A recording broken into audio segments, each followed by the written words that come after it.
Alright, so now we're going to look at simplifying square and cube roots. Alright, so what you're going to do is, so here's the question. The question says the square root of 18a to the power 5 b to the power 6. Now your first step is going to be to split. Yeah, so split them. So split, right?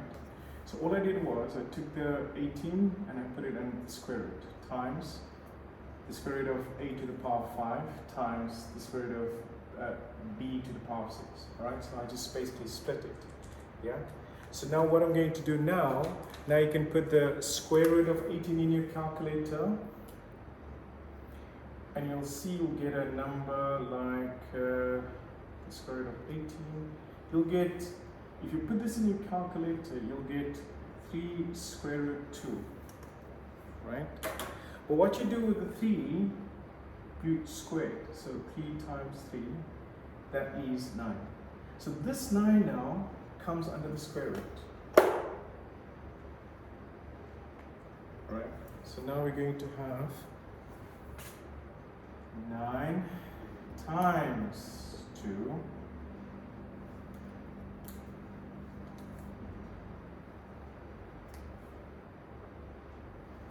right? And we're just going to bring this down as is, yeah? So times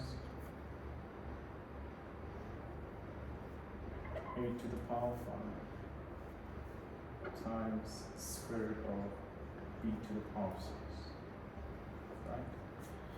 Next step, we're going to split this again. So let's make a note here, split again, split. So we're going to split it like this, the square root of 9 times the square root of 2, and we're just going to bring this down again, times the square root of a to the power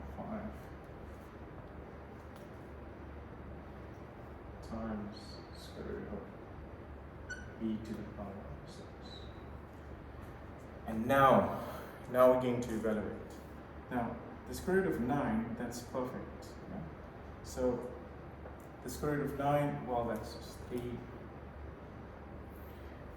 Now, the square root of 2, this is not a perfect square, so we just bring it down as is. Now remember, I can write this without the multiplication sign, because I know if I just write it like this, the square root of 2, it's understood to mean that 3 is multiplied by the square root of 2, so no need to write it.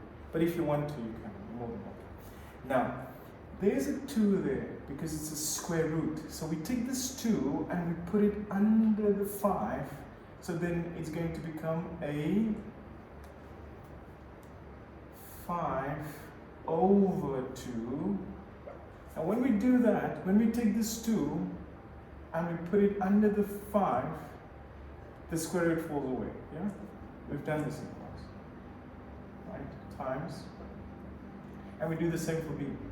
So we take b, we take the 2, and we move it under the 6. So when we do that, the square root falls away.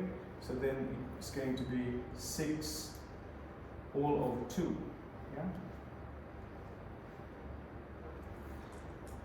And now, just bring this down because we cannot simplify this anymore. So then, 5 over 2, well, we cannot simplify that, so that just stays as is. Times b, 6 divided by 2, well, we can simplify that. That's going to be 6 divided by 2, well, that answer is just 3. And there you have it. And that's how we do it. Yeah? So 1, 2, 3, 4, 5. 5 steps.